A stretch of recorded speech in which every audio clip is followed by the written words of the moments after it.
Ladies and gentlemen, a very good afternoon. Welcome to the Swiss Pavilion. My name is Dante Larini. I'm project manager within the Swiss Pavilion and project manager of SwissNex at the Swiss Pavilion. SwissNex is an agency of the Swiss federal government to not only promote education, research, innovation of Switzerland, but also connect them with local equivalents from the world. And our mission here at Expo is to bring our innovative actors here at Expo, which is being one of the cornerstones of innovation worldwide. And our aim is to promote our different universities, startups, and innovative companies, and put them in connection with equivalents here from UAE, the Middle East, and the wider region. And today, we are very pleased to be hosting this event on how we can have inspiration from the past for a better future. How can cultural heritage be a tool to promote tolerance amongst our societies? We're very pleased to have distinguished panelists with us today, which I will present in a short instant. We'd like also to welcome His Excellency Mr. Ali Al-Shali, who is Acting Assistant Undersecretary for Heritage and Arts Sectors of the Ministry of Culture and Youth of the UAE. Thank you very much for attending. Before we start, I would like to invite our Ambassador of Switzerland to the UAE and the Kingdom of Bahrain, His Excellency Ambassador Massimo Baggi, to say a few opening remarks. Ambassador, the floor is yours.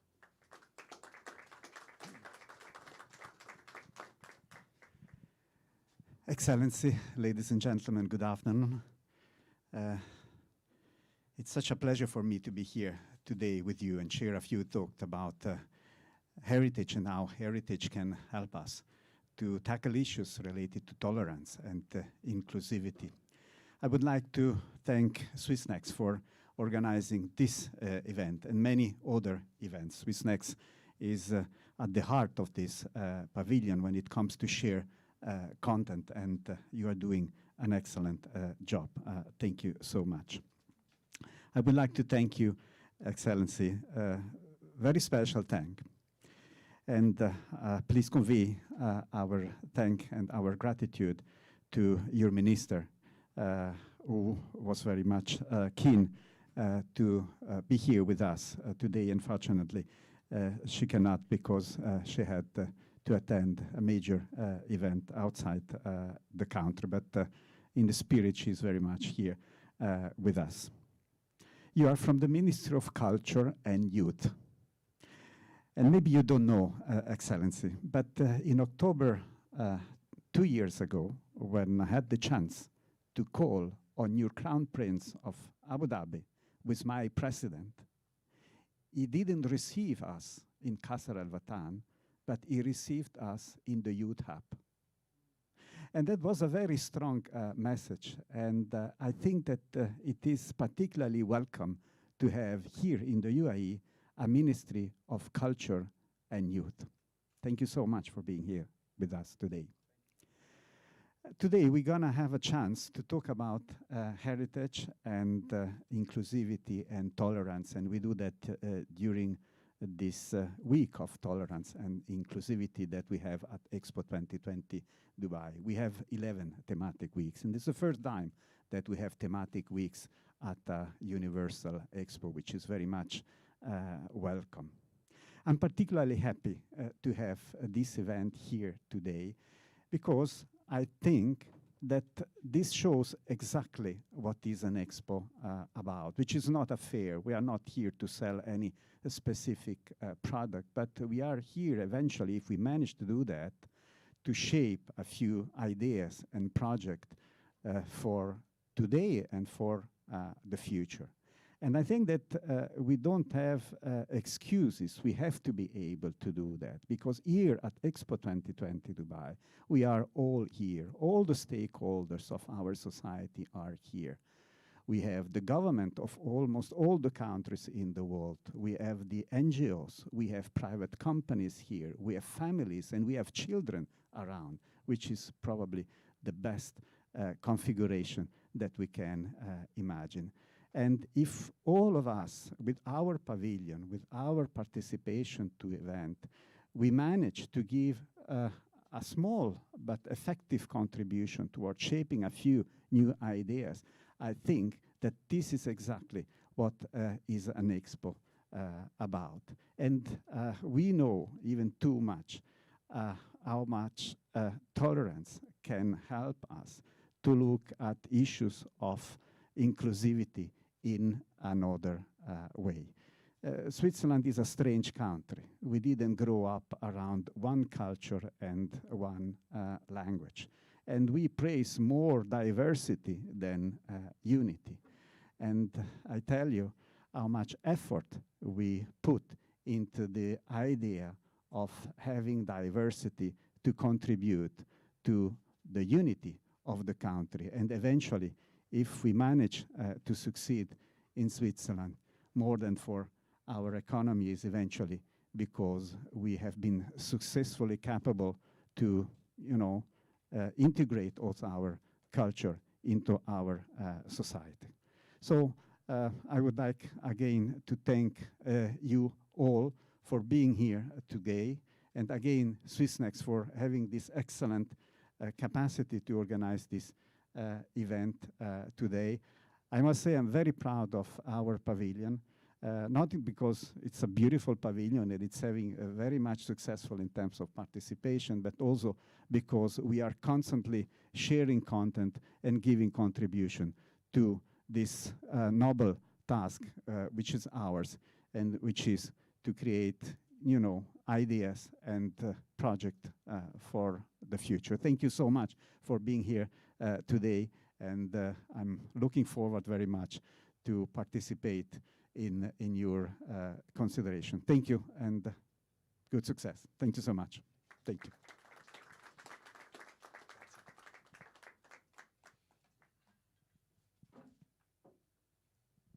Thank you very much, Ambassador, for these excellent opening remarks.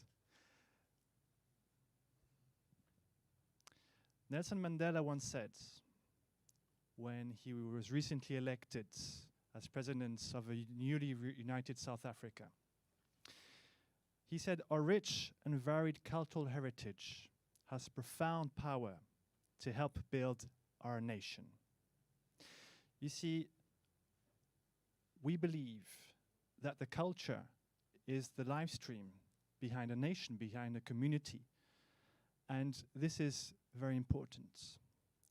Once more, the element of tolerance amongst a rich and diversified cultural heritage is also of the utmost importance in countries which are blessed with their diversity, in nations, in communities which are rich in diversity. According to the Cambridge Dictionary, tolerance is defined as the willingness to accept behavior and beliefs that are different from your own. Now, unfortunately, in this world, the situation is not always that easy. There are some places in the world where cultural heritage is at peril. Some places where tolerance is not entirely respected. In all areas of the globe, we have these elements happening. We do have measures that countries have developed to try and safeguard cultural heritage, including from the UNESCO organization. And I'd like to share also a very interesting part of the UNESCO Declaration of Cultural Diversity. It states that the respect for the diversity of cultures, tolerance, dialogue and cooperation in a climate of mutual trust and understanding are amongst the best guarantees of international peace and security. This afternoon, distinguished guests, Your Excellencies, ladies and gentlemen, we will be looking at how cultural heritage can be a way of promoting tolerance amongst our societies.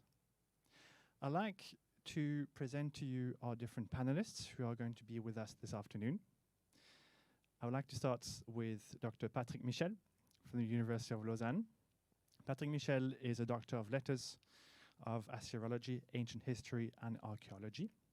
He is based at the Institute of Archaeology and Classical Studies of the University of Lausanne. and he has taught at the University of Lausanne, Bern, and Geneva. He's also a member of the scientific committee of ALIF, an organization which we'll learn a bit more in just an instant. And he is a polyglot. He speaks French, German, Italian, and Arabic. He has a strong link to the Arab worlds, including with Lebanon, where he's also an active member of the Restart Beirut Foundation.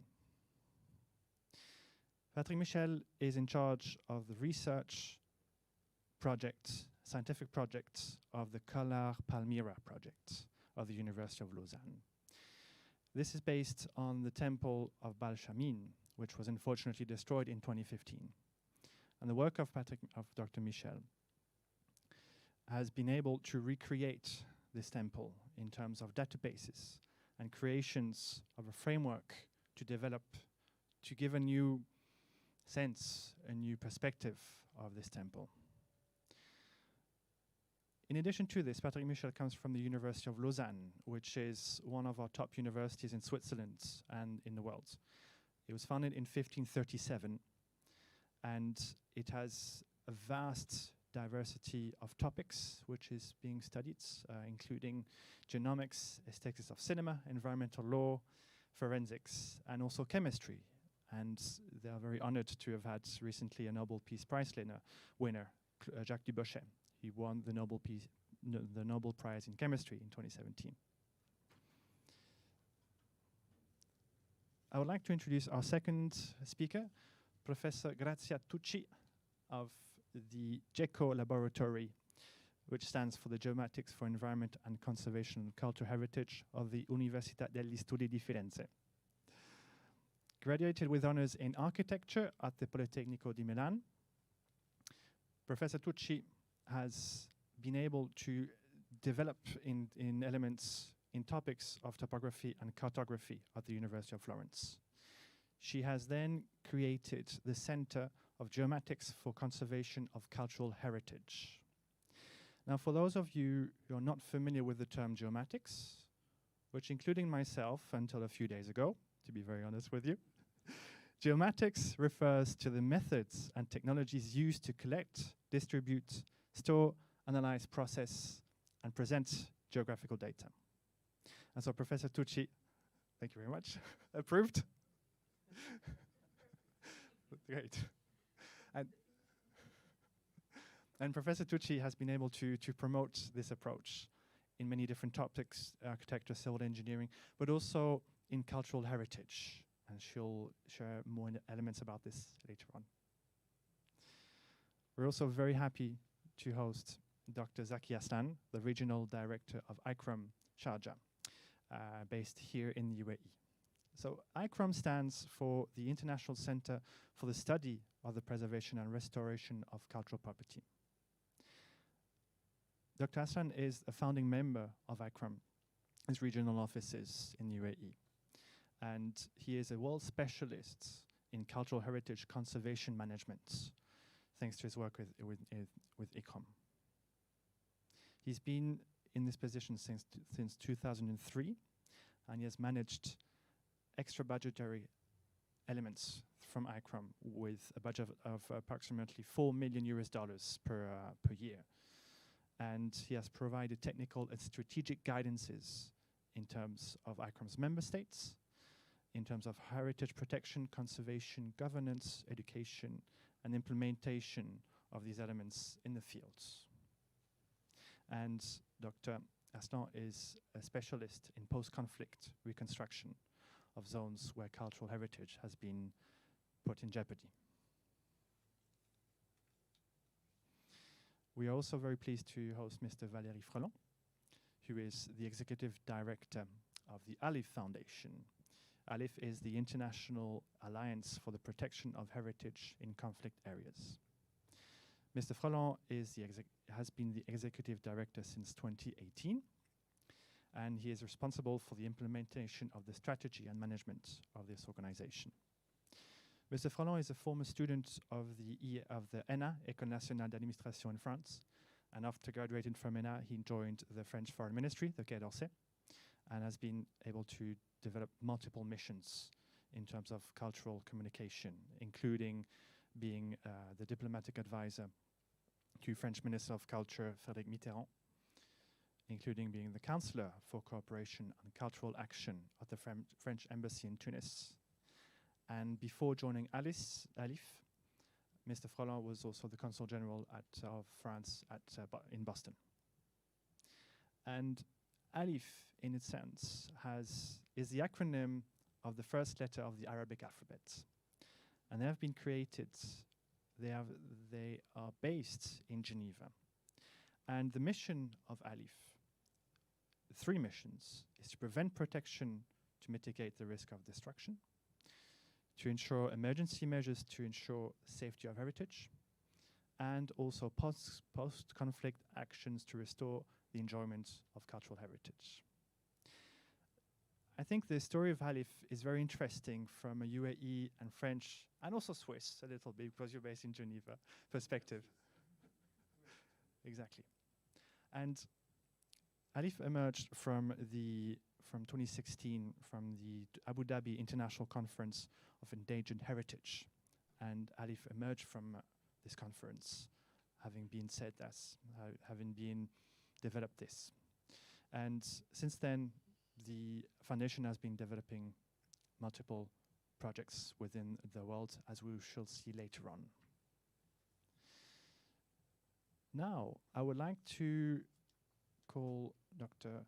Patrick Michel to give a presentation of the Al-Bashim Temple and a bit more information about his research. Patrick, the floor is yours. Thank you.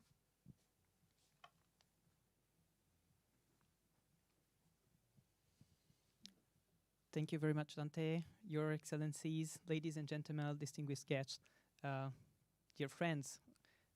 May we have the first slide? Oh, it's already muted. Okay. So welcome. I would like to present you this Kolar Palmyre project at the University of Lausanne.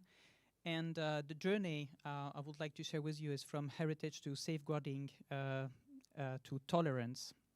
So I have to mention here all the partners, the University of Lausanne, of course, and the Bundesamt für Kultur, the ALIF Foundation, the Fondation pour l'Université, and Loterie Romandais Sondo Foundation that helps us in doing our job at the University of Lausanne. Just a few words on the site of Palmyra. As you see, it's a very important archaeological site in Syria, founded close to the Efqa spring, so we are almost in the middle of the desert, but thanks to the spring oasis was created already at the end of the 3rd millennium BC, so we know it from the cuneiform text.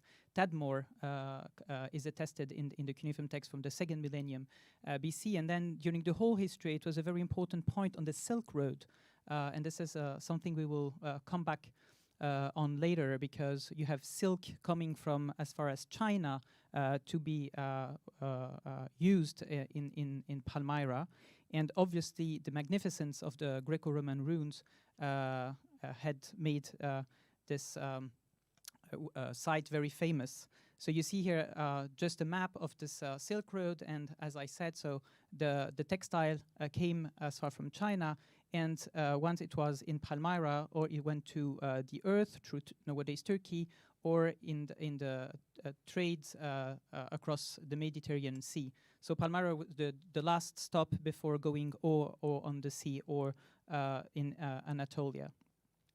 So it was a hub. It was a real cultural hub, and that's the reason why the architecture of the site of Palmyra is a mix of Greco-Roman style with those of Persia and Arabia, and this is also something that you see in the way the people were dressed. So in the fashion was a mix of all this culture. So this is how the site of Palmyra was before the destruction. So you see this beautiful site full of Roman columns. In the middle here you see the main street with it's called the Great Colonnade, and behind, before the oasis, what you see, it's the great temple of Bel that has been destroyed as well.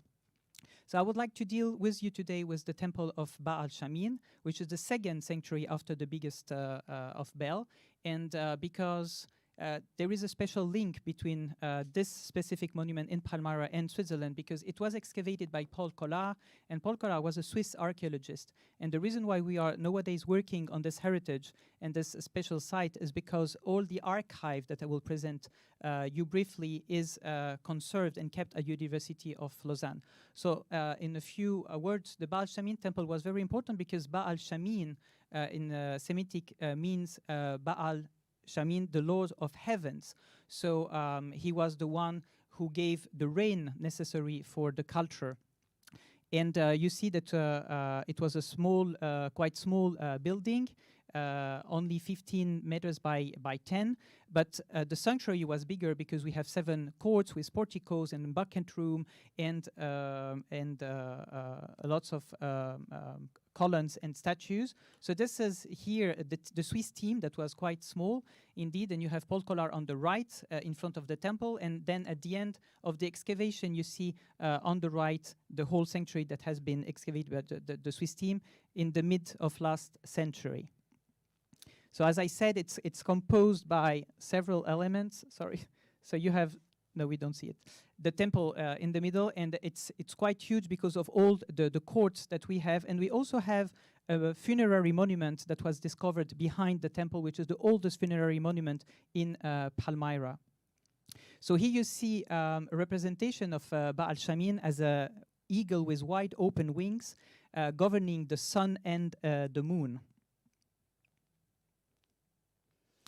So Paul Collard worked there about 2 years with the Swiss team, and he produced a very huge amount of archives. You see black and white pictures of every element of the sanctuary and all the statue that was discovered. And every single discovery was written in the notebook, which is a journal that was used every day. So we have now up to 4,000 black and white pictures, hundreds of plans, and the notebooks. And this is how the temple of Baal Shamin is today after the destruction. The only thing that you see is the main altar at the entrance, but the monument itself doesn't exist. So the problem we face is that no 3D model have ever been made of this sanctuary before the destruction. And this is how this project is born. So when we discovered the richness and the accuracy of all the archive, we discovered that we had the possibility, based on this old archive and documentation, to create a 3D model of the temple that has disappeared. So first of all, we digitized up to 4,000 documents. That is all open access. You can go on the Tiresias database and you can access to all the digitized archive. And then we also produce a specific database in English using the Object ID system that we share with the Organization for Security and Cooperation in Europe and Interpol to help, in a way, fighting illicit trafficking of cultural goods. So that was the first step. And then we decided to produce the 3D model. We work with Iconem in Paris.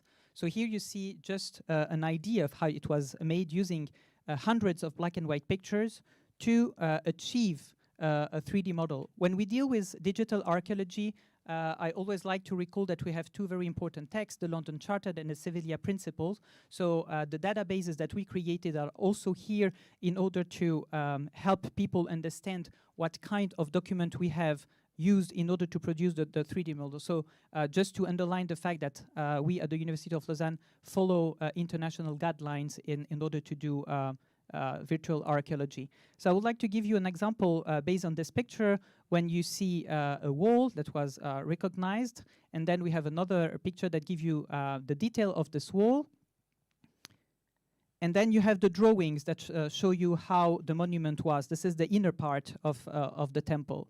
So what we did then is that we 3D scanned all these pictures, and we did the photogrammetry, and then we modeled, so we manually modeled all the element, and this is what you see here, and then you can compare the picture with the 3D model. And you recognize here the altar that is the only remaining pieces nowadays. So working with Iconem, we were able to produce that kind of thing, which is a virtual anastylosis. So you recognize all the blocks of the destruction, and then you can produce the 3D model. You have another view here made by a drone. So it's a 3D scan of the site nowadays, what is remained from the sanctuary. And then we added on that kind of picture in transparency, the temple of Balshamin recreated in 3D. And why is it here in transparency? Because it's very important to never forget what happened. Working on memory, we keep here two different stages, two different states in the history of the monument. You see the destruction, you see the possibility of a reconstruction, but you have never to forget what happened and why it happened.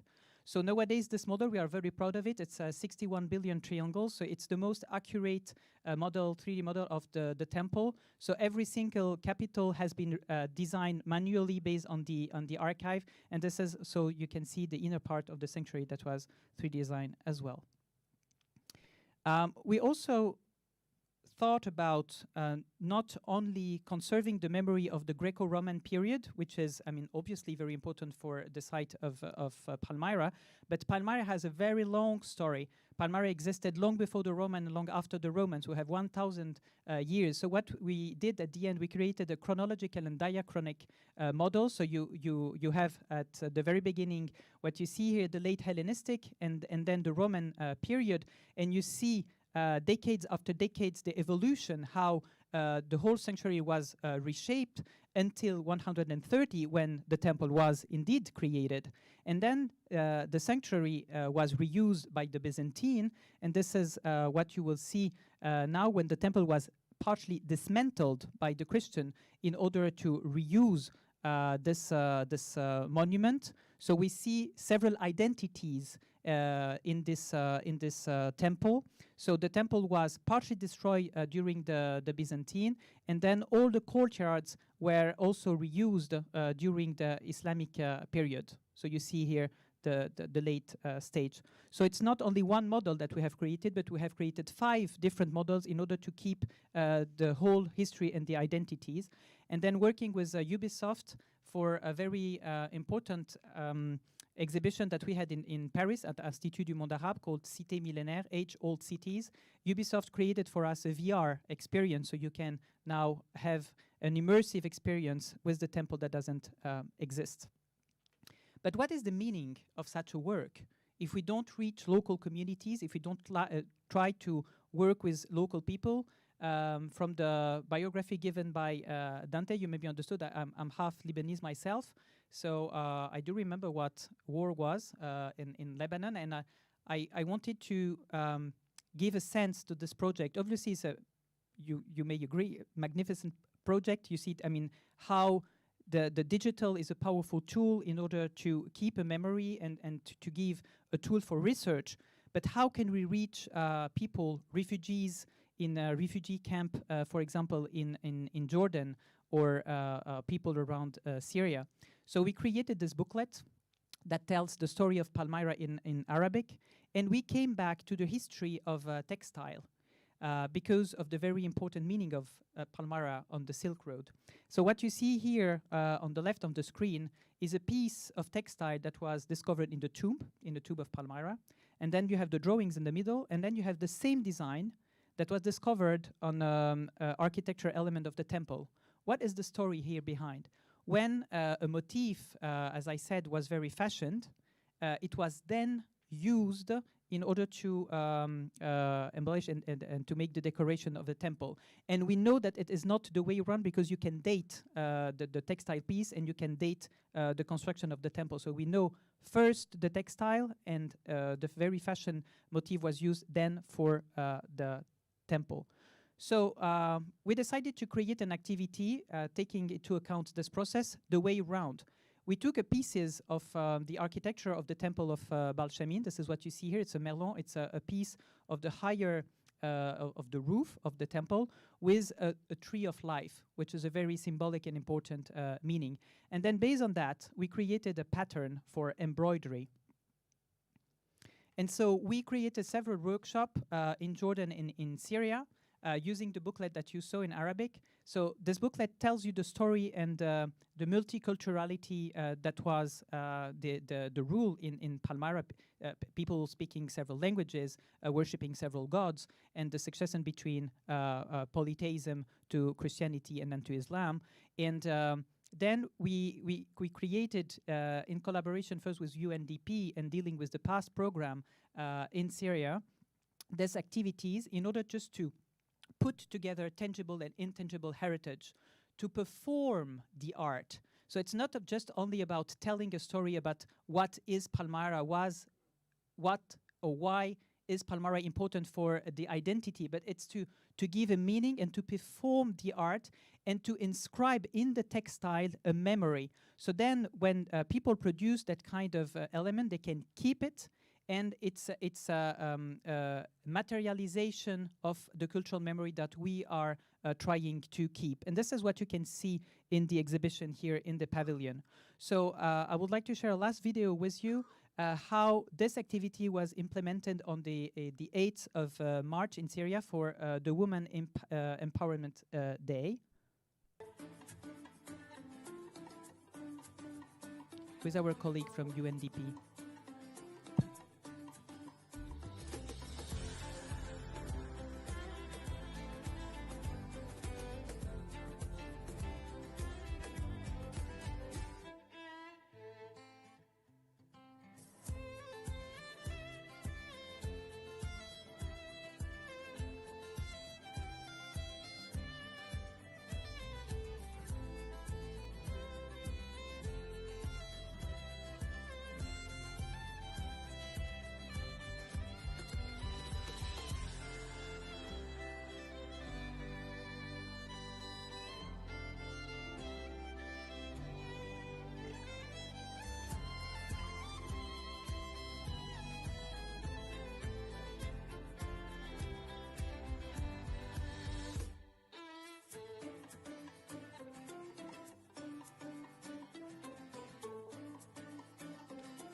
So this is what gives meaning to my work, and this is what we wanted to share with you today, to see how a discipline like archaeology can have a real social impact working with local population. And now, if you have, some of you have, obviously, a smartphone with you, you can scan the QR code here and you will access the 3D model of the temple, so you can scan it and you can keep it as a small gift, as a small a way to share this memory with you. So it's my gift today for you by using the QR code, and thank you very much for your attention.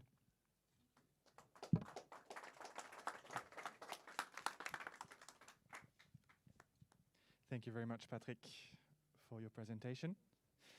So how is going to happen, in the sense that we're going to have 4 different focuses on the theme today, and we're going to have a short round of questions for our panelists. Easier without the mask.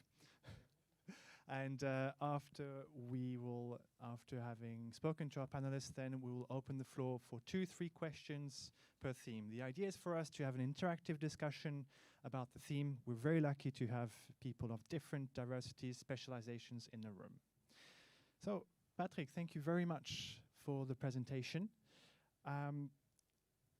I just wanted to have a general question for you concerning the promotion of tolerance. Is there a difference between tangible and non-tangible cultural heritage? Are there different approaches to be followed? You can grab the mic.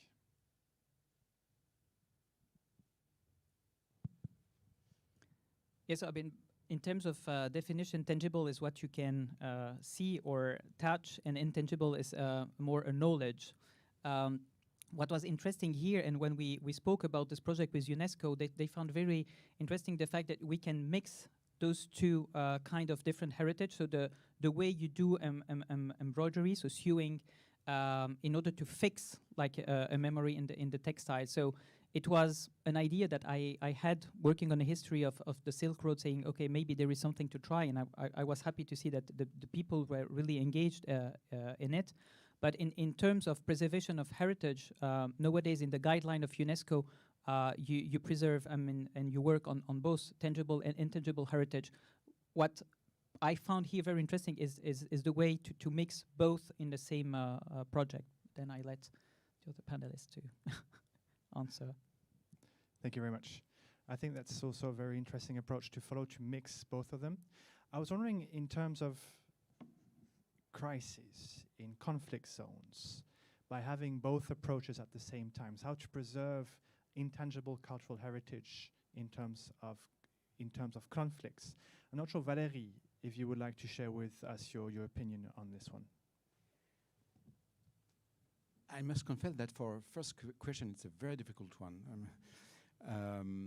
I don't know if I am the best person to answer this question. What I can say is that, like Patrick Michel mentioned, it's definitely important to protect both tangible and intangible heritage. But at ALIPH, because we are a very young foundation, we were born in 2017, as you mentioned, I must confess that we focus more on tangible heritage because we had to show that we're able to do things and very concrete things. But now we will enter in a new cycle and we will also pay more attention to intangible heritage, which is key for the construction of peace. Zaki, do you have anything to add? I just wanted to add that the fact that intangible heritage is really, it's about memory also in torn societies like in Syria. So people are very much associated with their heritage, with the memory, the know-how, the living heritage that they've had and they missed. So I think tangible heritage has a direct relation with people's identity. In this case, because Patrick showed us people working in the refugee camps in Jordan, I think this is really essential. So when we talk about folklore, when we talk about these textiles, when we talk even about cooking and stuff like that, is really important for conflict, times. Thank you very much. Please, Joy. Just I jumped before because this is not exactly my topic because I work with the tangible heritage in general. I measure the heritage. But now I would like to add something because with these new instruments, we are able to acquire a lot of information, and the result of our work is not only the object. The output is not only the object, but also the content. We need to add semantic content to this object. And this is the first topic I would like to underline. The second one is that through this technology, we can share with the people, we can apply a bottom-top approach because we can be closer to the people. And for example, we experimented some example of cultural mapping in Syria. So in this way, we could involve people to better understand their place, their cultural heritage, and to share it through technologies. Mm-hmm. So this could be a way to combine tangible and intangible through the education. Okay. That's actually a good point. I wanted to focus on this. When you say cultural mapping, you and Patrick have a very interesting profile by bringing new technologies to cultural heritage and how to measure tolerance. So that was actually my next question. How do you measure efforts taken to uphold tolerance within culture, within cultural heritage? I'm not sure if, Grazia, how do we measure the success of cultural heritage, of using technologies to promote tolerance through these means? I can say that it's really difficult to measure. This is my topic, to measure, but in this question, it's very difficult. But I can try. you know, we have a feedback from the people when we work with young people above all. And we met a lot of young people everywhere in the world, in Latin America and here in the Gulf? Yeah, even in Syria and Lebanon. We went to Cyprus. We were involved in a project with the Phoenician route, so we met a lot of young people. And we have a feedback even after some years, and they started to work with cultural heritage, even appreciating what we didn't know before. So just asking them to make a picture of something that they are in love with, they try to mix their feeling with the other and to share with the other, and this helps with the tolerance. It's an inclusive way to take the people together, to keep the people together, and so it goes in the direction of tolerance. So it's in a way of mixing qualitative and quantitative data for us to have a nice overall picture. Zaki, you have a lot of experience in the region. What are your thoughts about Grazia's explanation on this?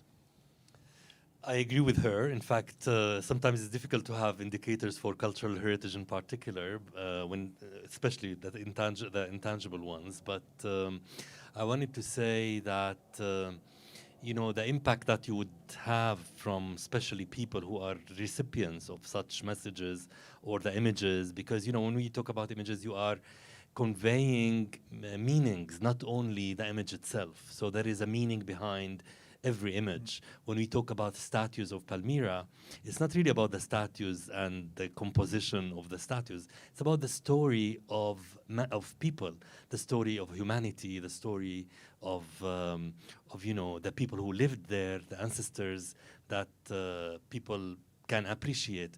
So it is that evaluation that you need to have with these people, such as the young people. You could see, how they receive that message or not. So this is something that museum specialists do in the museum field, the evaluation of people's experience after visiting, for example, a museum. So it's something similar. Thank you very much. I think that's a nice bridge to our next theme, which we'll be showing to you in a second. Beforehand, I would like to open the floor to one or two questions from the public, if you would like to bounce back on what has been said so far. Yes, Monica. I just have a question about the intangible. Thank you. Hello. Just have a question about the intangible heritage. Do you ever work with the word intellectual property organization? Because I always wondered if they are useful. Because, for example, what you did with UNDP with the Tree of Life, that project could be developed if you have a way to give back to the people who were in the land of this heritage. So I don't know if you have any link with the WIPO. So no, we don't have a link with them, but giving something back to them, you mean in terms of copyright or something like that? Okay, so this is something we have been asked several times. I'm working in the university with public funding, and we invest on this workshop to work on memory and to give tools to the people, and we work with NGOs and local stakeholders, especially in Idlib region and in Jordan. And as a university, it's going too far then to see if we can produce something if there is an income coming out of the production. What is clear is that we finance the whole project and the workshop, and then the production remain there, and the people involving the whole process can do whatever they want with it. It's just that we cannot go that far, because it's like having, maybe it's not the right word, but like a business plan is going too far from my own field. So there is a possibility for the people involved in the whole process to make something out of it, but this is not what I'm interested in. So obviously they can. And then the project is very young. I was supposed to be in Jordan during 2020. 2020 doesn't really exist, so I was not obviously in Jordan. And we launched this at the end of last year and this last spring. So it's a very young part of the project now. Thank you, Patrick.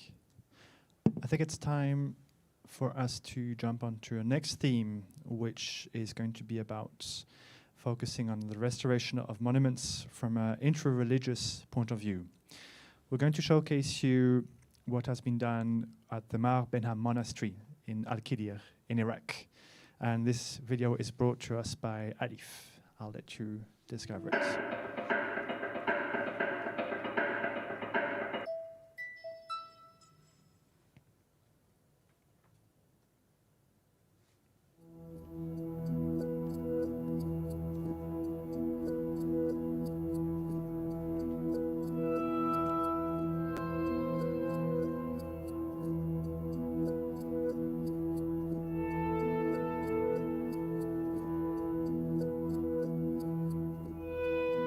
الدير تعرض كباقي المناطق الأثرية والدينية إلى أضرار كبيرة.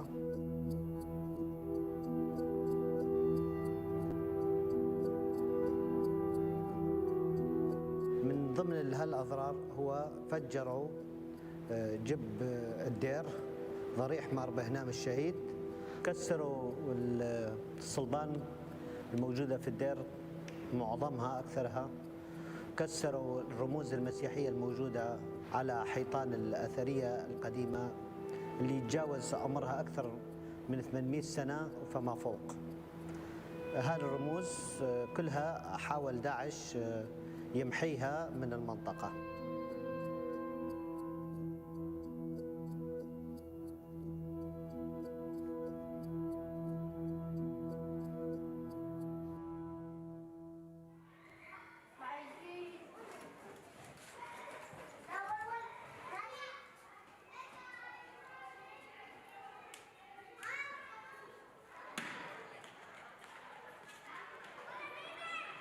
عندنا احنا تنوع سكاني، عندنا احنا القرية يعيشون بها التركمان، العرب، الشبك، المسيحيين.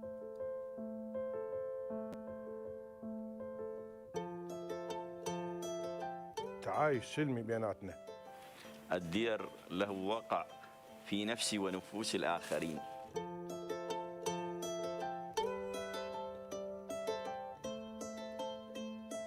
والدير هو شيء جزء من المنطقة وله تاريخ يعني مع المنطقة لا يمكن أن ننساه ولا يمكن أن نتجاهله.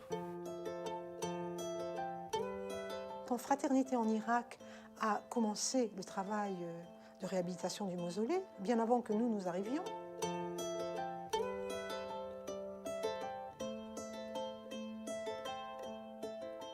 L'architecte et puis l'équipe a vu les gens du village.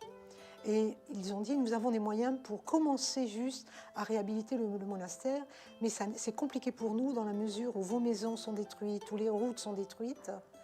Et les habitants ont dit, nous, ce qui est important pour nous, c'est la reconstruction de ce monastère, parce que ça fait le lien entre nous tous.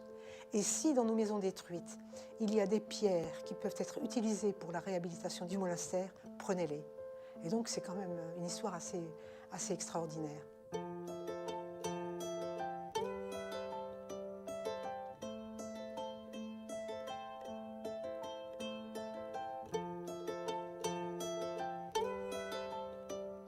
اشتغلوا بكل تفاني وإخلاص، كانوا كثير يهتمون بالدير وبالمعالم الأثرية مع الدير.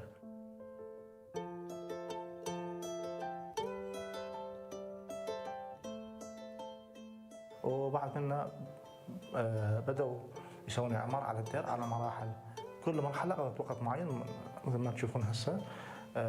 الضريح صار مثل ما كان وكلش حلو صار. بدأوا الناس يجون على الدير مرة ثانية وكأنه يعني ماكو أي شيء صار.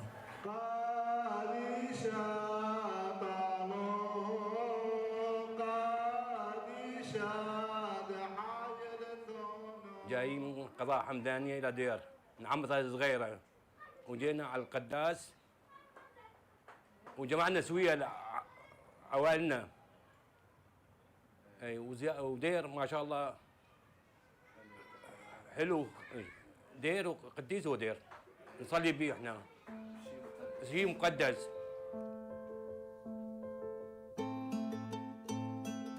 الدير بالنسبة لهم هو معلم أثري، معلم روحي، معلم ديني.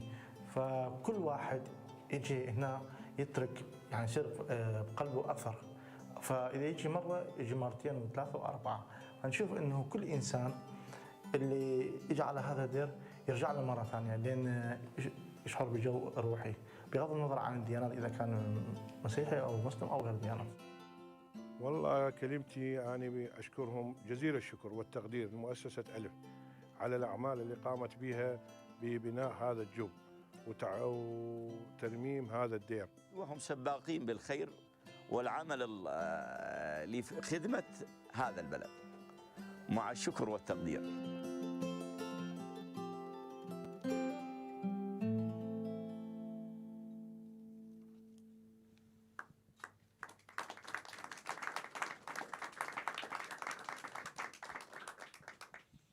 This is a very inspiring video, a nice success story of efforts who are there to promote tolerance through restoring cultural heritage.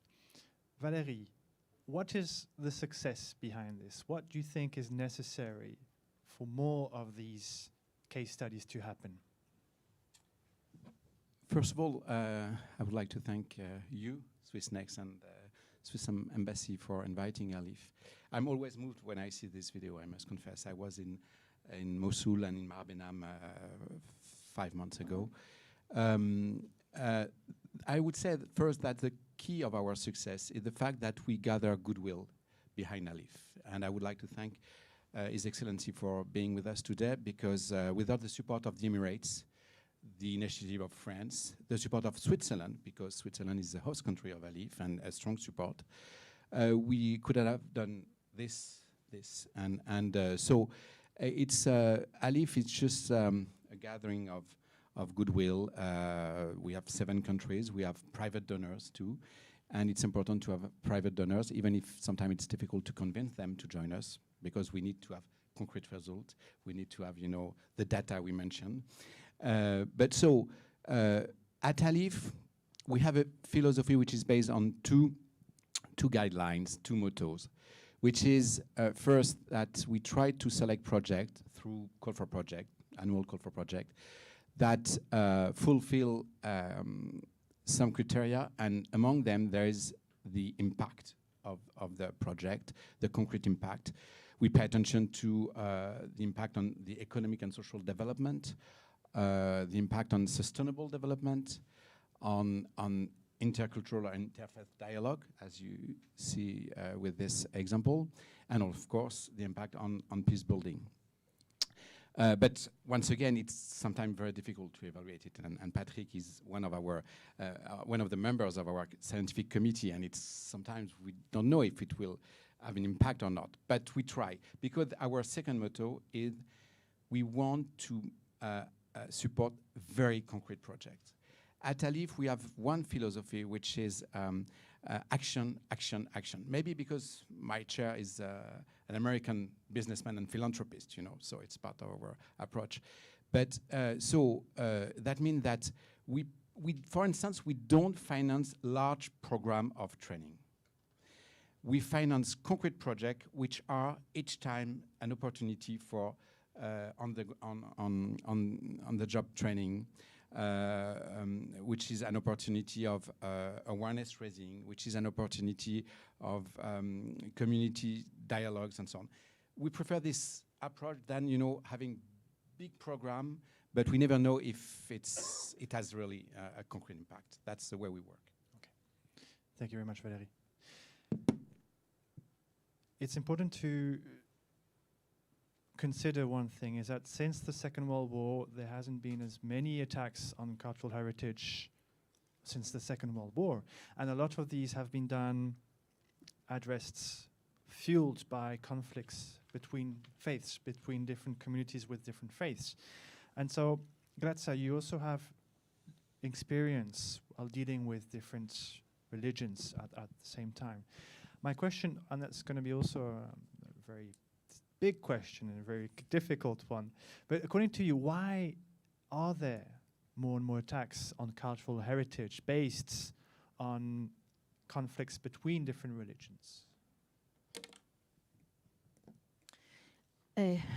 Just to make it easier, I would like to move from religious focus to cultural focus. Because in my opinion, and from my experience, is not exactly a problem of religions differences. Of course, when we talk about cultural heritage, we are talking about symbolic things in general. And they are recognized as cultural heritage because of their uniqueness. Uniqueness. So, of course, they are linked to the to one culture, to people, and they recognize them for their importance, for their symbolic value. Now, we have a lot of examples. For example, Mostar Bridge, the Bridge of Mostar. Okay, it was not a religious building, but it was destroyed and it was reconstructed because it was important for the people to recognize their identity through this building, through this bridge. Okay, and the bridge is important because, of course, their symbolic value is bridge is always among two different places. Okay, for example, I worked in the Holy Sepulchre in Jerusalem. And we had the same religion because they are all are Christians inside, but there are different. We have we have Orthodox, Greek, and Armenian, and Franciscan, and they are facing the restoration of the place in different way. You can enter inside and you can recognize three different churches, and this is. Each of them are trying to do something more similar to their background and, of course, their culture. That's why I don't like to link too much to this problem, these differences with only the religious problem. And for example, if you want to Cambodia, in Cambodia you have different approach to the restoration depending on the cultural background. So it's really amazing to see how they are facing differently the same problem. Thank you very much. So in other words, you would say that there is a commonality between the cultural and the religious heritage in a way. So there isn't such a distinction. Zaki, do you also share this opinion? When it comes to when we talk about culture, also we talk about beliefs and we talk about values and how the culture or the society value a place or a monument and what is the meaning, which I mentioned, another word. It's the meaning that they have and they associate with such a monument or such an artwork, etc. So yes, I do agree. My question now is, what are the main challenges of safeguarding cultural heritage and in these conditions? For example, Valérie, your work in Iraq, you can mention this. What are the main challenges of making a difference on the ground? First of all, just one precision. I don't work directly in Iraq. I mean, I'm in Geneva, even if I try to go very often in the field. But we finance projects and we finance operators that work in Iraq and in 22 countries. And one of the main difficulties is first security issues, because, for instance, when you work in Mosul, you never know if it will be dangerous or not. So that's the first issue. The second one is instability. For instance, we had great projects in Afghanistan. We were supported a lot of projects in Afghanistan. And now we have to work with the board, with the scientific committee to define our position. Shall we continue or not? The third issue is that, as I mentioned, we need operators in the field. And there are not so many operators able to intervene in conflict areas, local or international. So that's definitely a challenge for us. I think that's to me the three main issues that we are facing. Okay. What I liked about Oh, may I add Grazia, you want something? to add something? Just I would like to add something about the destruction of work of art, because we have from our history we have a lot of different situations. For example, the Byzantine iconoclasm. Okay, it destroyed a lot of cultural heritage in general, or also when in Cambodia or Nazis, they destroyed a lot of books, and it is another way to destroy culture. Or, for example, now we are looking at this cancel culture in the States. So we are dealing with this problem in really different situations. It's not only a religious problem. That I just want to underline this thing. If I can just add something about Syria, sometimes people ask me what I think about the destruction of Daesh and why it has been done. And most of the time people have in mind this word iconoclasm. And I'm not really sure that was the first idea of Daesh when Daesh destroyed Palmyra. They did it because it was an important site on UNESCO list, and the value was the value from the Western world. And obviously then the site of Palmyra was important for tourism and everything for the economy of Syria, but they destroyed it because it has a meaning. So it was a way to show that a common value is not the value that they share. And this is more, from my point of view, my analysis, more something like this, to show we have another value, we don't respect what you respect, and not something about religion again. Zaki, do you want to add something? I agree with Patrick. I just wanted to add to this the fact that when Daesh was actually planning their operations, there was a letter sent by their leaders to finance, to get some money also out of this. So more than what Patrick has mentioned, and targeting the identities and values is also to generate some income for the operations. And that's why that was the basis for the Security Council Resolution 2347, because this has become an issue of security as well. So I just wanted to add that. Thank you very much. In the video, it's mentioned that the site of the monastery is a link between different communities with a shared heritage, no matter their religion. I think this message is also very key to maintain this link. I think is a key for success. Is this a transferable model, in the sense that as long as we can have this link, can we then transfer this to another part of the world? Grazia, you mentioned Cambodia. Is it also thanks to this link that you were able to make a difference in terms of tolerance when wanting to restore cultural heritage?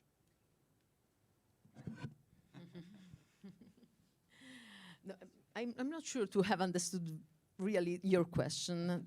Tell me again. Well, simply put, it seems that on the video they were mentioning that there was a link between the community. This is why they wanted to restore the monastery. This link, this shared heritage, no matter what their beliefs, what their cultures, what their backgrounds. But anyway, when I was talking about Cambodia, I was talking about something a little bit different, because this is a huge site, and as UNESCO decided to call different teams from different countries working over there, and you can recognize, for example, Chinese approach to that one of Japanese approach, to that one of a French approach, or from Italian approach. And it is very evident. It is like a campionario, how do you say, a sample, samples about the way of approaching cultural heritage.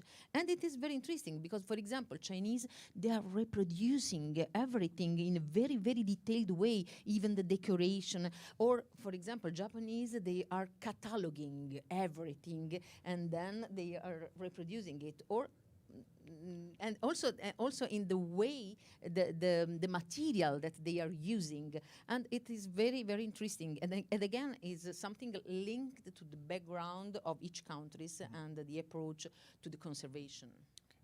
Thank you. If Your Excellency, if you have anything to add. I'll try to save them from your hard questions. I'll give them a simple one. A week ago, I was in discussion with one of my friends. He's a librarian, and he said we made a mistake in one of the public libraries in one of the cities in the UAE by putting the most valuable books on the shelf and highlighting them as the most valuable books. So if there was a misuse or somebody with bad intention, he knew what to target. My question is, are we doing the same mistake on the international level by classifying sites as UNESCO important? So the most basic soldier in the war zones know how or where or when to hurt us as the humanity. I mean, all of the videos were very touching, obviously. And I don't know how to go about it. I'm just thinking on behalf of humanity. I mean, should we hide these secrets and keep them as just normal sites? Or by highlighting that Palmyra is very important, of course, the other party knew what to do. Thank you, Your Excellency, for this key question. Just my feeling is that I think it's important sometimes to highlight cultural heritage sites which belongs to all humanity, and I think that's and obviously they are not most of them are not targeted by terrorism and so on, hopefully.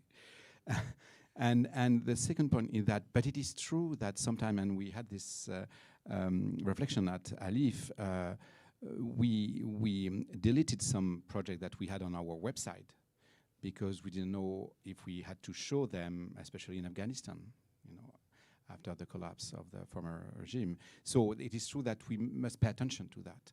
But I do think that it's important for all of us to see that there are, sites all over the world that belongs to all of us.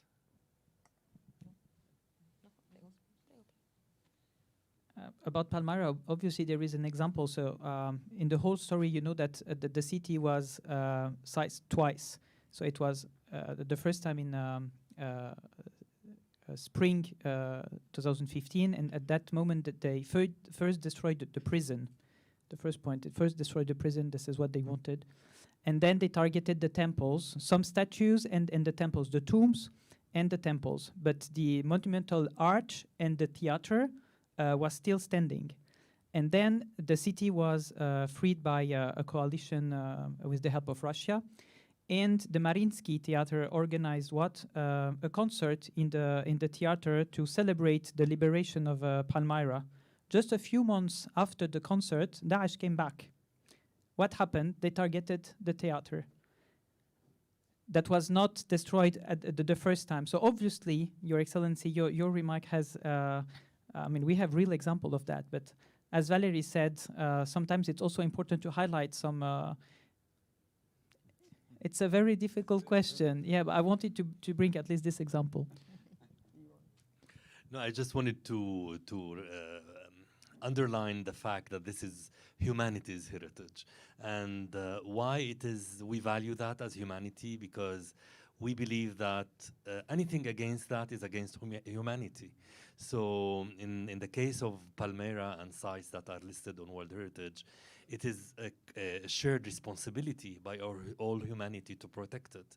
So those who are against humanity are the ones who are at the wrong. So what I'm trying to say here is that there is no, the whole idea of this humanity heritage is really that we are respecting the stories of humanity. I mentioned the statues, and it is about our being human. So anything against that is not being human, as simple as that. Thank you, Zaki. I would like to add something. I agree with you. And I was thinking to Italian story, or maybe not only Italian, but in the past, we selected some monuments because in our story, for example, in medieval, we exalted medieval times and we destroyed Baroque architectures in one period. And of course, now we know that we were wrong. It was not correct. When you select something, is always dangerous. So now it's not a matter of selection. It's just because, of course, also the concept of cultural heritage is something different now compared to what it was in the past. In the past, we selected just architecture with A, come si dice a maiuscola, with A, capital A. And now we expanded this concept, and now we are taking care also of villages, small villages. They are not architecture in that term, but it's completely different. And also we are going in the direction of intangible heritage. Is something that it's even difficult to catalog. So it's true. It's really difficult to select, but we have to take care. Well, Zaki, I just want to add one very fast. It's not really an idea of selection and designation. It is, I mean, and this is something that is always thought of by listing World Heritage, for example. The main objective is really that there is an international cooperation to protect. So this is the main, and sometimes we miss the objective, we miss the why of why we are doing this listing and we are doing the designation. Indeed. Sorry. No worries. I think that's a nice bridge to our next theme, which is going to focus on working with communities who were previously in conflicts. We have a case study of the Western Sudan Community Museums brought by ICOM. I'll invite you to have a look at the video, and then afterwards we'll discuss.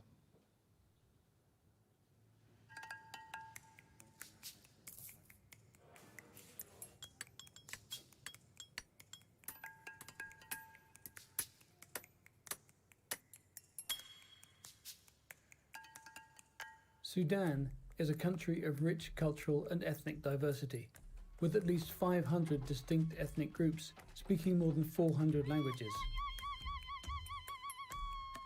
In the past, these distinctions were exploited by both colonial and political authorities, fostering division, inequality, and conflict.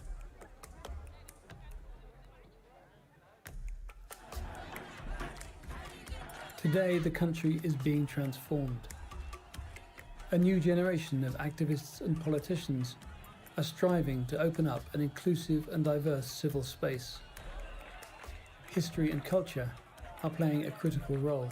Sudan's museums are re-evaluating their purpose and identity, and some are adopting a new community-based approach. Pioneering this path are the community museums in Omdurman in Khartoum State, El Obeid in North Kordofan, and Nyala in South Darfur. All three museums have worked hard to redefine themselves, using open workshops to collaborate with local communities as widely as possible. The museum buildings have been redesigned to create open, flexible spaces. Staff have been trained in conservation techniques, and collections have been catalogued, studied and expanded. دي بتكون رسالة بتأدي إن هي زي ما بقولوا يعني تحفز الناس، تشحذ الهمم، تخلي الناس يعني مفهوم جديد للوطنية، للتعايش، للتنوع. فالمشروع غرب السودان، المتاحف غرب السودان المجتمعية بيأسس لسودان الجديد، السودان القائم على احترام الغير، احترام الثقافات، احترام الاختلاف، ودي الحاجة اللي احنا بنحتاج لها في الفترة دي يعني.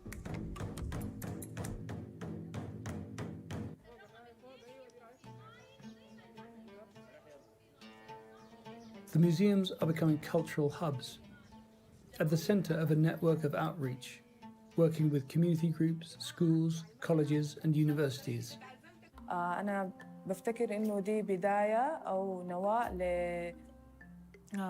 لبناء سلام وبناء مجتمعات متسالمة وبناء الفكرة حقت إنه التوليرنس اللي هي فكرة يمكن في السودان ما تكون موجودة بشكل كبير بسبب الصراعات والخلافات اللي كانت في السنين الماضية. فبفتكر إنه دي بداية كويسة لتحقيق السلام وبناء المجتمعات وغيره.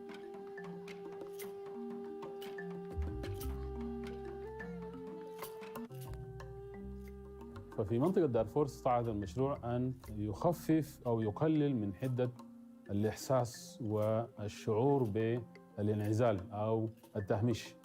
التراث الثقافي أن يكون أداة متميزة من أجل ربط النسيج المجتمعي وإحداث السلام في منطقة دارفور على وجه الخصوص.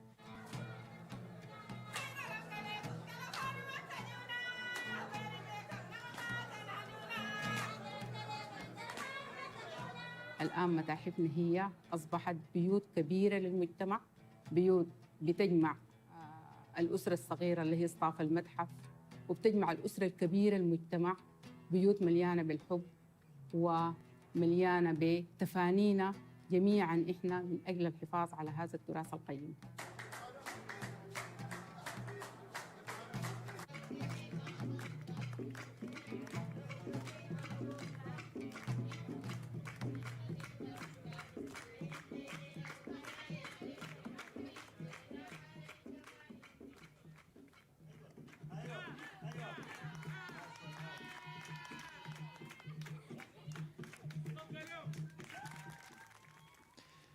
So this video was brought us.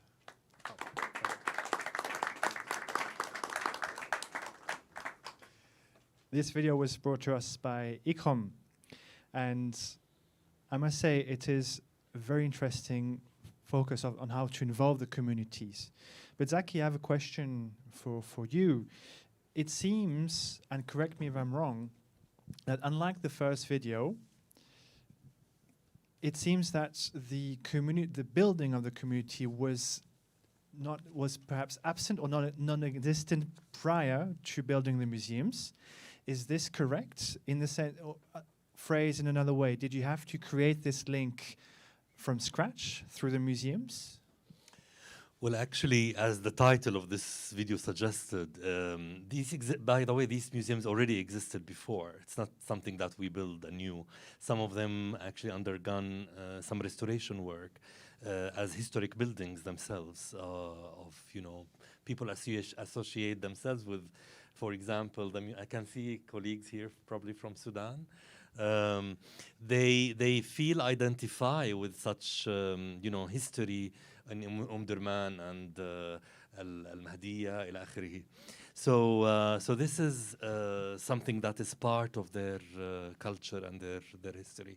The only the thing that we try to do in this project is to change the way that people perceive this idea of a museum, as opposed to a place where people come and see objects, and it has become a place where people can meet and celebrate their culture and their heritage. So these museums, that's why they're called community museums. They have become cultural hubs where people come celebrate not only the objects are there, and these are actually ethnographic. So even people donate their objects to the museums. So they come celebrate their folklore, their intangible heritage in the spaces around the museum. And this is how the people responsible for these museums were believers of such approach, and actually they tried to work with the community outside the walls of the museum in the common spaces that exist in these structures. So I hope that I answered your question. Yeah. No, thank you very much, Zaki. There's also another element I'd like to introduce to the event is the education side. In the video, I was showing that a lot of school kids, students were involved within the communities in promoting the tolerance within these museums. How to design programs so that kids, students, can be actors of tolerance among cultural heritage? Patrick, you're mentioning through the previous exhibit, through the previous activity, through the artwork. I'm sure you have it. You have experience with education. What is important for you to think about when designing such programs?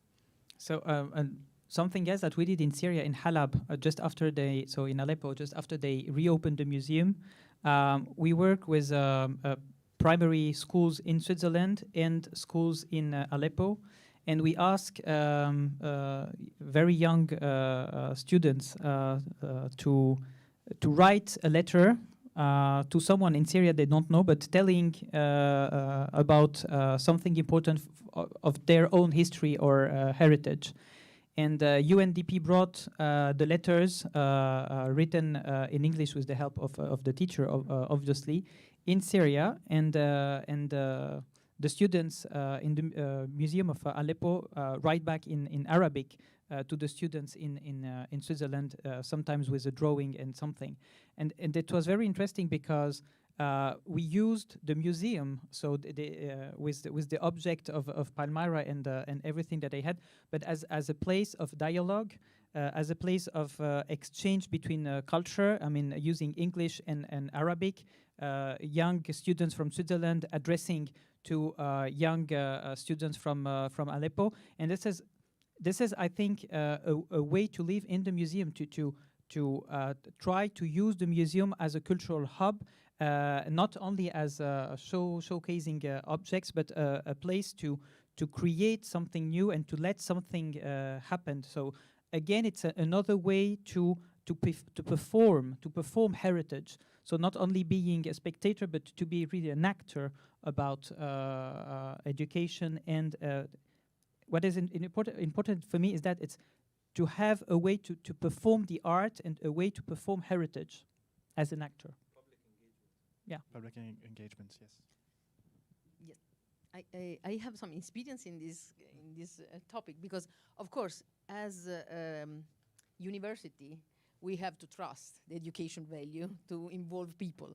But due to this pandemic, we developed something different from the programs, the academic programs, because through this technology, this this possibility to talk with a lot of people, we created, for example, some lessons and some tutorial that now we are still using in presence because it was okay. I should explain more. This is something I deal with photogrammetry with the laser scanner. So some technologies I use to create 3D object. Okay. Now we are trying to involve young people, young generation, to make by themselves this 3D model, even with the simple instrument. For example, the iPhone. Everybody has iPhone, and we tried to bring them in a museum and to survey some of the objects that were inside. And it worked a lot because they are involved in two different directions: the culture, the museum, the object, and technologies. And you know that now it's easier with young people to attract them with the technologies. And also we did an experience here in August with the Italian Pavilion. They organized a seminar, a workshop online, and there were like 500 young people that tried to do the same, to make 3D object with their devices, camera or phone, mobile. So, and then they collected all the results all together. It was a way to share some knowledge and also to be closer to their heritage. So in other words, technology is an ally for us to help to promote tolerance amongst the cultures.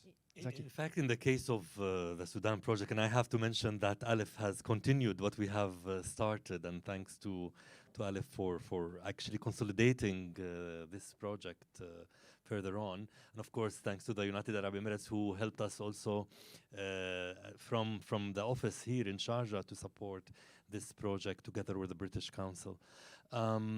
I just wanted to say that we produced movies and films about the cultural heritage of Sudan in the Western area, and that these movies are also used now inside at the museums, also to educate young people and engage them. So that is another way of conveying messages to young people, because they're attracted to see also images and movies about their heritage. Maybe one point I'd like to underline is that, so first of all, yes, I'm very pleased that we were able to work all together in this project. But I would like to underline one point, that is digitization is great, and we were also very pleased to finance Patrick's project. But it's not enough. I mean, it can be a tool, but it's much better to go to Palmyra than seeing Palmyra. And I hope that once we will be able to contribute to the rehabilitation of Palmyra. And I'm sure that we'll be very pleased with that too. Please. Just, I completely agree with you, because we had this question with David here in the Italian pavilion. A lot of people were saying, okay, why you are doing this? This is not the original one. Okay, but we used the most advanced technologies to build a very detailed copy of the original one. But it was not to say people, okay, you look at this and you don't go to the museum. Of course, this is an installation and an exhibition. It has a sense in this context, and maybe it could help to arise some other curiosity and to know more. But it's a way to be closer to the original one. I don't think that it will replace the original one, of course. I think that's a nice bridge to our next theme, which is on technology in safeguarding cultural heritage for tolerance. Grazia, we're lucky to have focus a little film about. Oh, yes, of course, Your Excellency. Thank you very much, everybody. I have to excuse myself for meeting in Abu Dhabi, but I really enjoyed and learned a lot, and I apologize for interrupting for the audience. Thank you. Thank you. Thank you to you. Thank you very much. Thank you.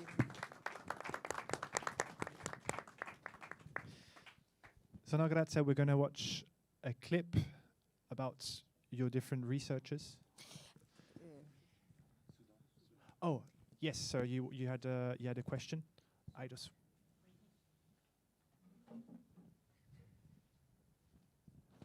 Thank you very much. I really enjoyed this session. I am a Sudanese. I'm an architect, and I wanted to bring a dimension to the discussion which has been going on. Basically, talking about the conflict zones, like in Iraq or in Syria, or in the Far East. That's the destruction of a heritage and an effort to reconstruct and bring it back to life and involve communities. In Sudan, there is a little more we have to look at. I was very happy to see what has happened in Western Sudan. Great 3 museums brought to life, and it is about actually cultural heritage, to bring communities together. There is another dimension. There is another destructive element which is happening in northern Sudan with a totally different issue. For example, I will give you 2, 3 examples. One example is Kerma, the oldest culture in the Nile Valley. The great work of the Swiss archaeologist, Professor Bonnet, Charles Bonnet, has brought to life a great culture, a great history. But what was the destructive element? It was not a social conflict. It was not religious conflict.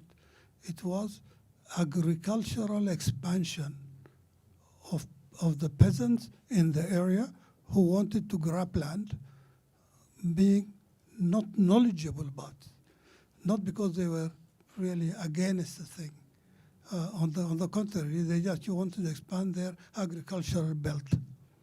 And that threatened everything was Professor Charles Bonnet was doing for 50 years. There is a way of stopping this one. It cannot be legal. It cannot be policed. It has to have something else. And this is an example of the destruction. There's another example of destruction is people suddenly discovering there is gold in Sudan, and there is a rush for gold, as if it happened in earliest time in America. Everybody rushing to find gold. Find gold actually conflicted with the heritage. The great Nubian and Kush culture threatened and continuously being threatened because of rush for gold. But here you can see there is a new threat which we never expected before. It has nothing to do with religion. It has nothing to do with civil wars. It is a greed for economy. And in this one, I have some examples of what I did personally.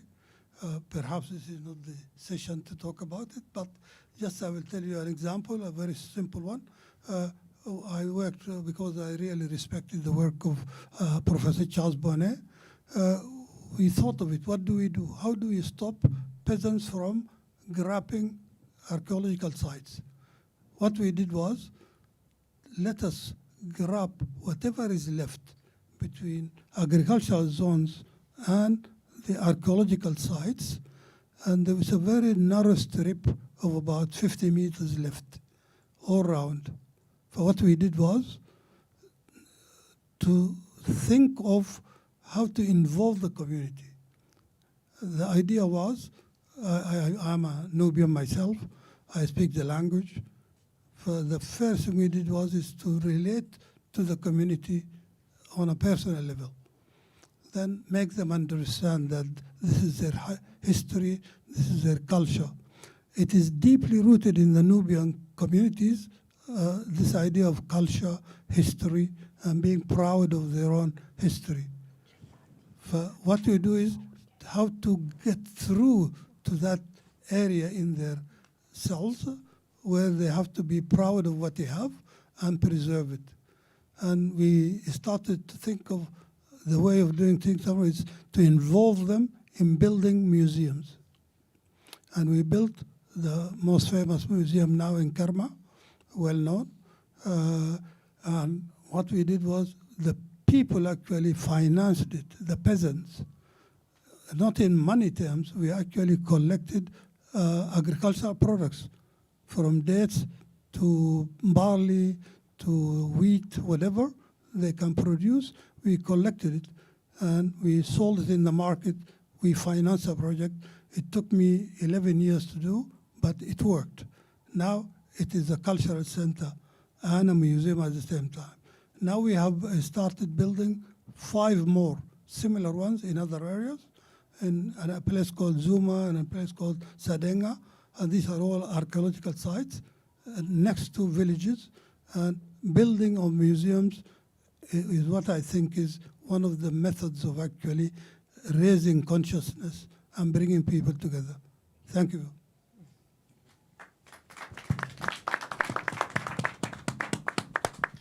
Thank you very much, sir, for these comments. I think that's a nice addition to the discussion. Slightly different, but very relevant. Maybe we can focus about this later on during our networking event. But because considering time, I'd like to focus on the researchers of Grazia, and we're going to look at how technologies can help us to promote tolerance amongst cultural heritage. Grazia, the floor is yours. Just because it's not a movie, may I go there just to Yes, of look course. at and maybe to comment a little Of bit course. because I was not prepared to this.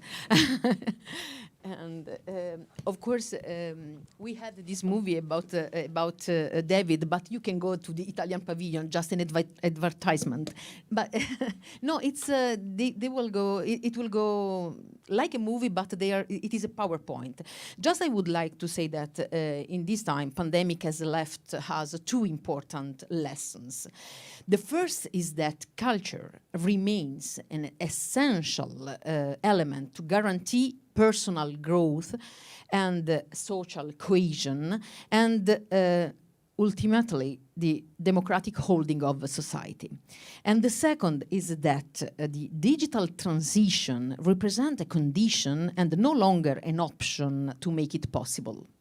So, to this premise, it is necessary to add an observation. The cultural sector has reacted with great force to the limitation imposed by the health emergency, considerably increasing the digital transition. However, it was clear that the few institutions were able to propose an organized and integrated offer of digital service to citizens. This is because the digital transition is a complex process and it is not implemented by law, but it needs to structural action that have developed over the years on a long-term vision. The cultural heritage is an asset to give foundations to an economy based on knowledge. So digital transition is a necessary path to give answers to complexity that is generated in the management of cultural heritage, and even more for designing new services capable of intercepting new needs. So you will see, you are looking at different examples. For example, this is in Pistoia, and we are working on this for the restoration because it was moved from one place to another. So we are studying the structural condition, the decay conditions, and you saw a lot of other examples where the digitization was just the starting point, because then we need to add some other contents.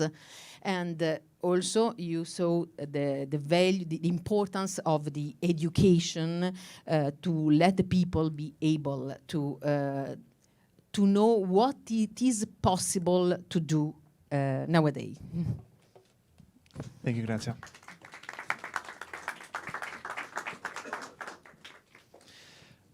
So linking back to what we started to discuss previously, it seems that technologies are a way to enhance the conservation in terms of cultural heritage.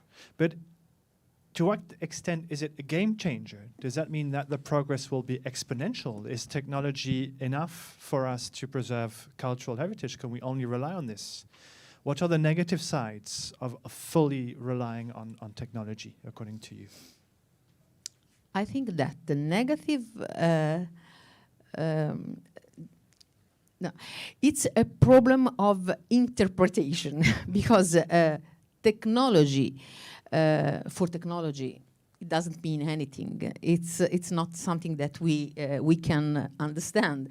Of course, we have to use technology to obtain, for our purposes. What is our aim? To preserve our heritage. And of course, we need to start with the knowledge. Knowledge means starting from the metrical point of view, then from the semantical point of view. So you mean you need to add some contents, and of course you need to know. Anytime you need to know why you are doing something. So, okay, digitization, first of all, it's not a matter of only metric point of view, but it's something that involves all the projects, all the process. So, for example, now it's more important to discuss about the management. We have a lot of 3D models, but first of all, how they have been produced, because as we told before, you can produce a 3D model even by a mobile phone, but it is not the same than what we saw in the movie. So what's the difference? Digital is a numerical file, but there is a problem of quality, first of all. Then there is a problem of management. So we need to understand why we are doing something. So now we are discussing more about the reuse of digital data, because we have a lot of digital data, but we need to know how to use them really to make them efficient and sustainable also, of course, sustainable. And we are talking about an amount of data. We need to know how to manage them, and also how to not lose this data, because even in the past, I remember 20 years ago, I was drawing with the CAD, with the CAD, how do you call AutoCAD? AutoCAD, okay. And I was making a survey of a tower, and I gave the product of my work to the administration. Okay. They look at the disk, you know, the small disk, the piccolo dischetto, and they told me, okay, let me know if there is something inside. And they just looked at the title, but they couldn't even open it because they didn't have the software to open it. So now we are in the same point. We are producing a lot of point clouds, but we need to be able to follow the process and to understand what to do with this point cloud, how to catalog them, how to use, how to reuse, and what kind of product we can have from this point clouds, for example. Just one question. Very good point. So it seems that technology is not a miracle, it's an extra tool which enhances, which gives us more possibilities, but it's still a tool and we have to manage it. And yet, at the end of the day, we are there to manage it. For tolerance, how does technology promote tolerance in this sense? Patrick, maybe you have a specific example of how your technology has had a result in promoting tolerance, not only in Palmyra, but can you elaborate a bit more on how this is changing to promote tolerance within a certain area? Well, I'm afraid I will go back to Palmyra indeed. One thing that I show in the presentation is this possibility to have a diachronic model. And I insisted on that because it's showing all the different civilization that has lived in Palmyra. And when you are able to show to people in post-conflict context that the shared heritage is not the one of only of the Greco-Roman, but it's the history of the Jewish community that lived in Palmyra in antiquity, together with the Greco-Roman civilization, and that Zenobia could speak Greek, and she was interested into philosophy, and that after this period, you had the Byzantine that reused the monuments, even turning the Temple of Bel into a church. And then the Temple of Bel was turned into a mosque. And the history of the Temple of Bel is that it has been a mosque for 1,000 years, and it was a Roman temple for, 150 years maybe? And then when you think about the cultural memory behind this, okay, we lost a very important Roman monument, but I mean, we lost a mosque before losing a temple in terms of life. So when you share that kind of history, you work towards tolerance. What is the meaning of this shared memory? What is the significance of all these different identities? This is all part of our history and identity of sharing something, of living together. And this is what we try to do by producing different 3D models. And it doesn't mean that we will never go to Palmyra to do something. It just means that we have prepared the next step using these very powerful tools. And when the context gives us the possibility to do something, if there is the wish to do something, I mean, we are ready then to do so. And the people engaged in the process will decide what to restore and how to restore it. Valérie, do you also agree with this? Just I would like to say something. Yesterday we were talking about this word tolerance. Maybe we don't like a lot the word tolerance because it has always like a negative meanings, and so maybe it's better to talk about inclusiveness or I don't know, to find another words. And in this case, I totally agree, actually. In fact, well, thanks for finding the definition at the beginning of the session. But it's true. I agree with you and and I think we should use words like peace, like I don't know, like bringing people together, because yeah, it can have some other connotations sometimes, even culturally. Valérie? Just to say that I fully agree with Patrick. Patrick showed that it can contribute to tolerance and to dialogue when you have scientific approach develop towards a project. It's not only data, it's not only images, it's also a scientific approach, and it helps. Thank you. It's like all information, it can also be manipulated, but it could also put in the right hands. It could be also a useful tool. Absolutely. I want to open the floor to our guests. Jordi, you have something to ask.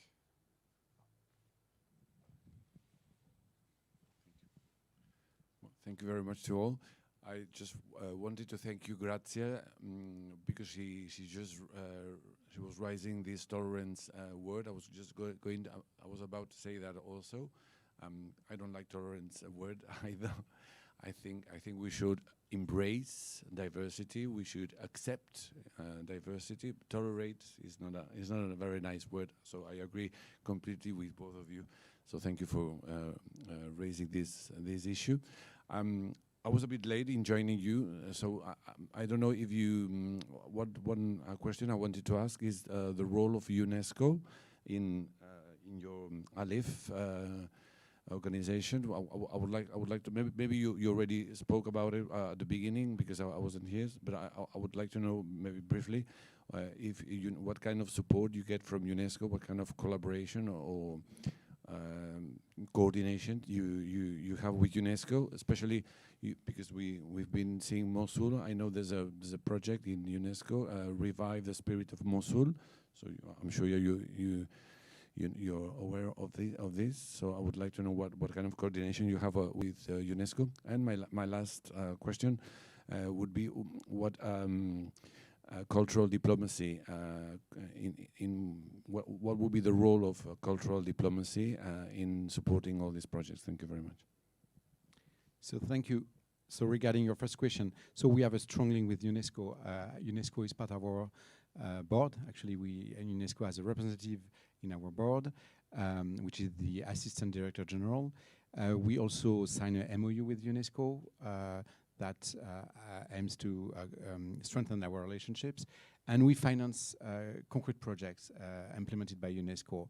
For instance, the rehabilitation of the minaret of Jam in Afghanistan, which is one of our most important projects. And also a project in Mali, which is a protection of Bandiagara site. So we have, and we also have daily relationship with UNESCO. We work very well with their team. Saying that, we need to develop our complementarity between UNESCO and ALIPH. ALIPH is a very small team, we are only 10 people, and half of my team is here today, and so we are a very small team, and we need to develop this complementarity between these two institutions, and maybe one of the main assets of ALIPH is its agility. We show it in Beirut, we show it in a couple of circumstances. So we need to strengthen this asset, which is our agility. Well, I just have to intervene here because ICRAM also works closely with UNESCO. You mentioned the Mosul project, and ICRAM as a strategic capacity building partner And also as an organization created by UNESCO in the 1950s, we continue to work with them in several projects. And perhaps you missed the presentation. I was also we were collaborating also in several capacity building activities, and I want to emphasize here the international collaboration between the various organizations. As Valerie mentioned, I think there is complementarity also is a fundamental factor in this work that we do, and this is really the spirit of international collaboration. Sorry, to go back to Mosul, which is key actually. So Alif is very involved in Mosul because we finance the rehabilitation of the Mosul Museum, which was damaged by Daesh, and we also finance the rehabilitation of places of worship, 2 churches and 2 mosques. But I must confess that it's very difficult to work in Mosul. But everyone knows that, and especially you are. Thank you. I'm afraid we have to move on. I just want to mention that the capacity building component of the Mosul project is led by ICRAM. Yeah. We had one question in front. Thank you very much. We are coming from Mexico, where we have a chair on scientific heritage. And my question is, every monument has, of course, a technological narrative, because we know about this monument several different technologies approach we have in the past. So what do you think is the challenge from a, let's say, perspective of scientific heritage or technological heritage to start a dialogue between the knowledge that we get from the monuments, from the academic part, and the memory that is in the communities? Do you see like an opportunity there to build a dialogue between the more scientific part and the memory part through a perspective of scientific heritage? Yes, good question. I don't know if I got the point, but you know, when we make a 3D model of a cultural heritage in general, okay, we use some scientific approach and methodological correct, I hope, approach. That means to consider how detailed it will be, how what's the purpose, what can I obtain, okay, and so on. But we can use the same data, and most of the time they need to be simplified a lot to communicate with the people. So we have like a sort of valorization, let's say valorization. So when we have the scientific path, and we know it because we need to preserve all the digital data and to be as much detailed as possible. But at the end, we have a lot of instruments nowadays to involve people, to the serious game, for example, or the even the how do you say, the virtual the reality, virtual reality, mixed reality. So we are working.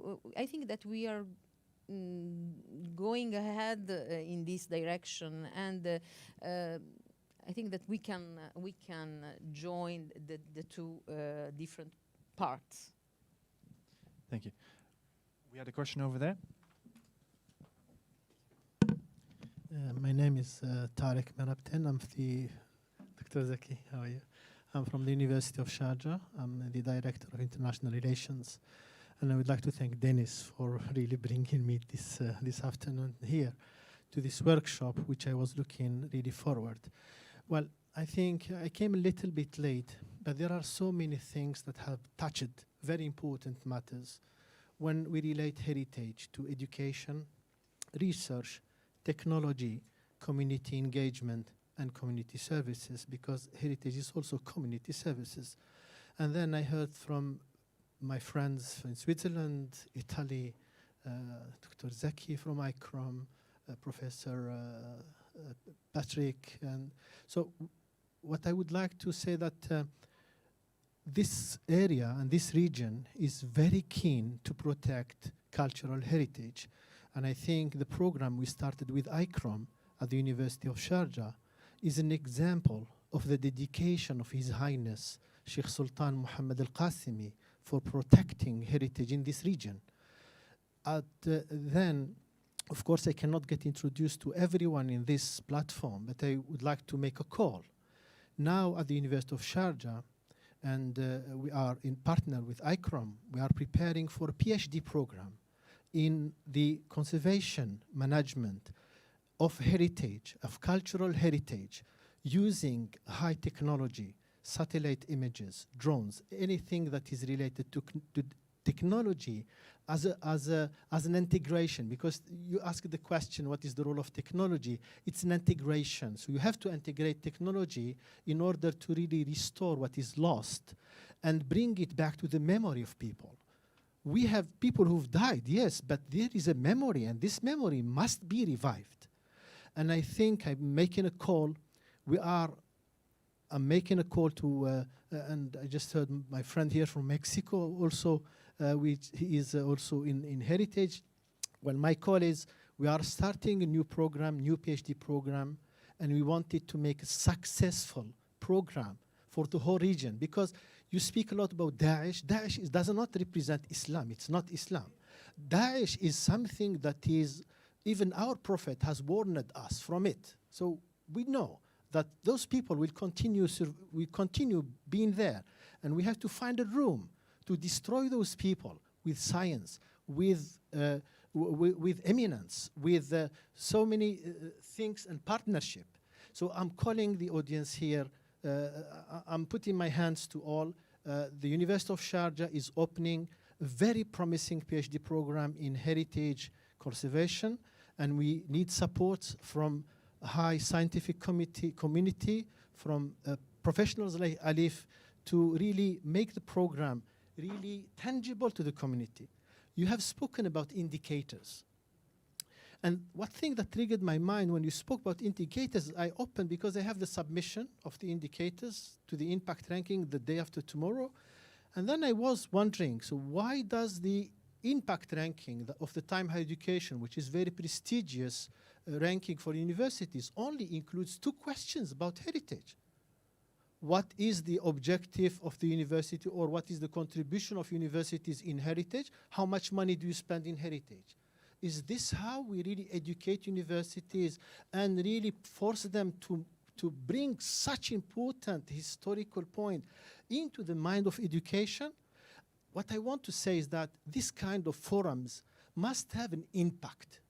So let's have an impact. For example, let's Alif, for example, because they are connected to UNESCO, take a lead and propose something that is really tangible when it comes to measuring heritage.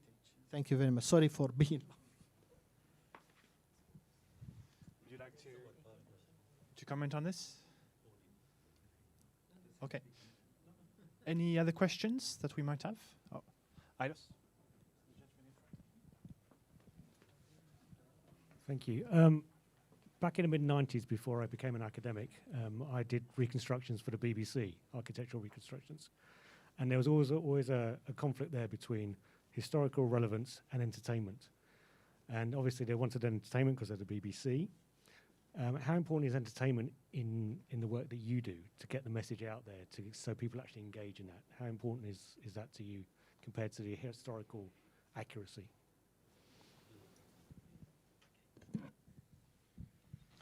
I think media has an important role to play, as we all know, especially when we talk about conservation. There is also the aspect of communication, which is really important, as Dr. Totsi also mentioned.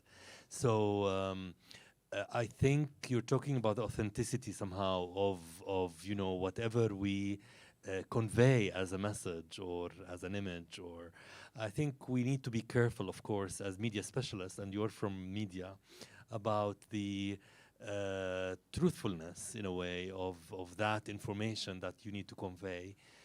But I think at the same time, media has a very important role to play in conveying such messages, raising the awareness of people, also educating them and making them aware of also the challenges that are facing such important cultural heritage for their identity, for their living, for their life. We already have a few examples. Ubisoft that created the VR. They are the one doing Assassin's Creed, and then after you can play or you can have a historical dossier, and you can grab from the video game some historical information. This is also, a way. And then on Netflix, some of you maybe saw the film, The Archaeologist. That was one of the most success on Netflix, which is a whole story about archaeological discovery in England, or the way that Turkish TV produced a series also on Netflix based on the historical site of Göbekli Tepe, which is a Neolithic.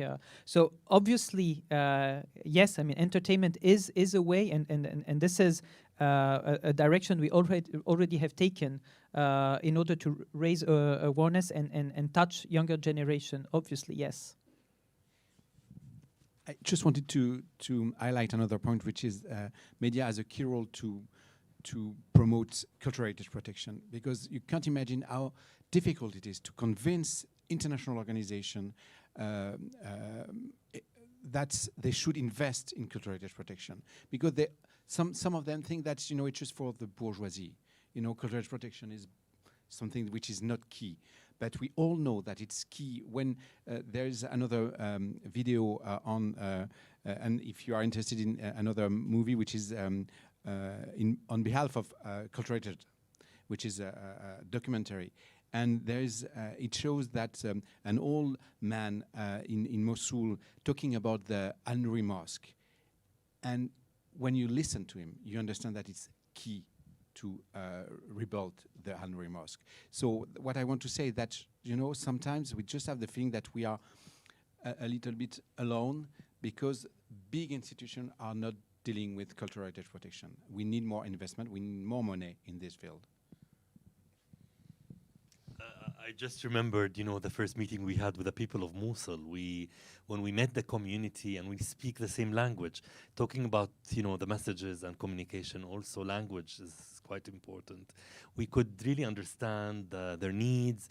You really, because, as cultural heritage professionals, we're not only technical, and we should also be, the role of a cultural heritage specialist has also changed in the sense that we have to communicate also with the community, with the people, because after all, heritage is for their benefit and it's their heritage.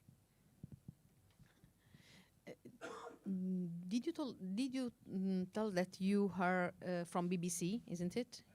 Yeah. In the mid-90s. Okay. Okay. I know that BBC came to Italy, for example, to use, and they scanned, made the scan for different cities, Florence, Rome, and Venice, also in the underground, and they used this point cloud to show to the people how it is. So in a way, it was entertainment, education, and also we used, for example, some point cloud just last week, a few days ago. We used a point cloud with in a theater. In a theater, because the director decided to project the point cloud of the baptistry of Florence all around the theater, and then they interacted with this contest and also with some avatar. Okay, this was entertainment too. Or for example, in the Florence administration started with a program where they decided to reproduce, like this, David, in a small scale, some pieces of the museum, and to go to the school with the luggage and some of these pieces, just to let young people to directly see, and for blind people, for example, even to touch it. So this is another way to involve people, to engage people. Thank you, Grazia. I think we're gently going to conclude this. We're running a bit late.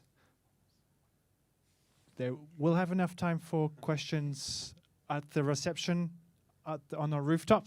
We're hosting you with drinks, soft drinks, and nice bits and pieces to eat. But to conclude, we started with the Barshamin Temple, and I'd like to finish with the Barshamin Temple. Patrick, a question for you. How many pillars did the Barshamin Temple have?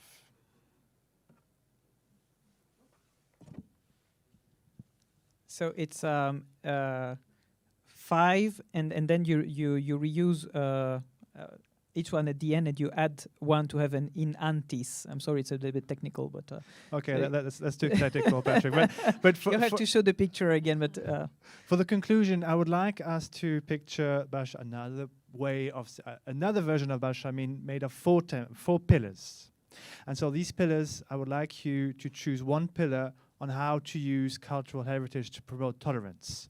Valérie, which pillar would you choose? Dialogue one. Dialogue. Education. It was yours. I know. Choose another one. Sorry, like this in bracket, technology. Technology? I would say community and the youth. Community and the youth. Yeah. Brilliant. I think this sums up our discussion of today. And I wanted to thank you very much for attending this event, for speaking here. And thank you very much for those who are with us physically and also virtually for attending this event.